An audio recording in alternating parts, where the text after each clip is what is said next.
Bonjour, mon amis. Il est argent. It's been a while since I've made a video, but even still, I wanted to make a video about this, discussing this. Recently, Gamescom took place this past month, and gameplay was shown for Titanfall, and it had a lot of positive feedback. While also on the other side of the spectrum, a lot of negative feedback came from Call of Duty Ghosts, the recently announced title from Activision. And the thing is, though, is that when I first heard about Titanfall, I was a bit turned off from from the idea of it being a shooter. But really and truthfully, I don't mind shooters. Just give me something a little different than what I've been getting. You give me games that are interesting like Team Fortress, Bioshock, even though it's technically not a shooter, or hell, Uncharted. I don't mind shooters. Just this military shit gets old after a while. And Call of Duty is, I'm sorry, the pinnacle of the shit. I remember I played the hell out of the first Modern Warfare. I had tons of fun. And then I played the other ones, and well, I'm done with the games. I'm about sick of it. I'm about sick of it. The other day I picked up Portal 2 because I hadn't finished it in the past. It was always that game that I would play through someone else. And on my way past, I saw the very first Modern Warfare for about the same price, about $20 or so. And it's like, man, I would get the game, but I'm done playing the game. Titanfall, I saw gameplay of it, and I was actually pretty impressed.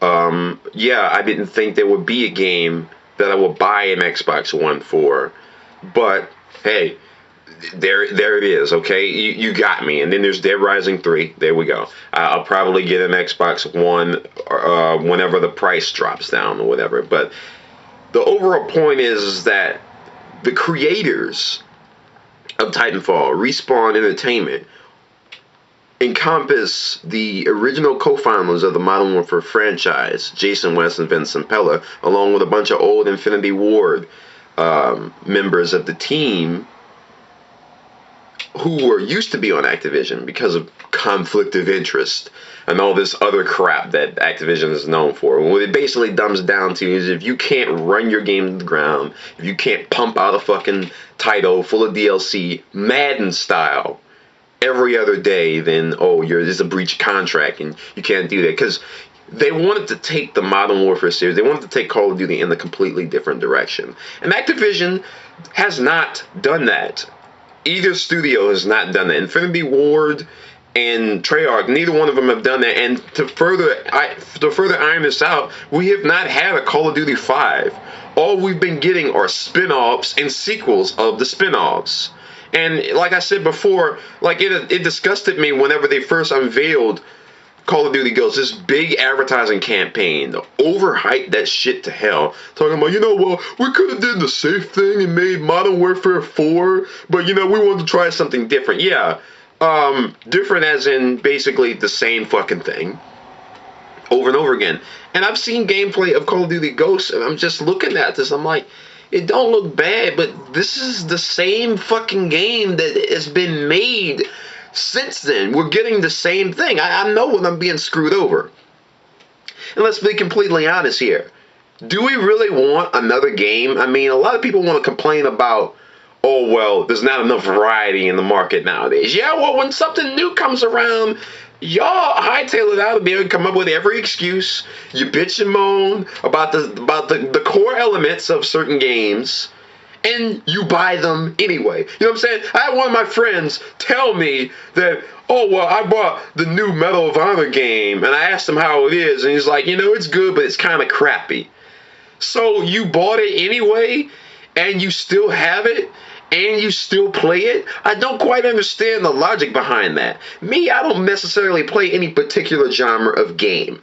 I like fighting games, but if you give me a good shooter, action adventure, RPG, puzzle, racing, I don't give a fuck what it is. Just make sure it's good. And that seems like a pretty basic approach nowadays for what game you like nowadays. You get good games instead of bad games, but there's so many bad games out there that nowadays it's pretty typical for me to not go out and buy games nowadays. And if I am, I'm buying old games that I know are good. Maybe if there weren't so many bad games, maybe I'd buy some good ones. And you know, I've already stated how I feel about companies like Activision and EA. Made a long list of videos about EA. EA is the publisher for this game, ironically. But you know what? Hey, this game comes out in spring. It looks good. It looks interesting. They use the same engine off of it, but there are different elements. It feels more fleshed out. It feels more revamped. It's going to be basically a full-on multiplayer game. I don't have a problem with a full-on multiplayer game as long as you are announcing that for it to be that way from the beginning. It's not like when I made those videos before talking about an Armored Core, which did not start with just multiplayer. It was multiplayer oriented, but it still had single player elements, and you shouldn't rob that away from it when it had that before, and there's no point to take it out now when it's been part of the series. It's like taking away multiplayer from a Mario game. What would the point of that be? It wouldn't solve anything. We've had single player Mario games, and it's been for the most part a single player experience. But a lot of the Mario games that have been coming out lately are all from what? A marketable, family oriented centerfold viewpoint, however you want to look at it. So with Titanfall, I'm looking forward to this. Call of Duty Ghosts can go fuck itself, and every other bullshit installment along with all its DLC. And then that's it. I'm done. Expect more videos to come on the way. Au revoir, au revoir, and merci.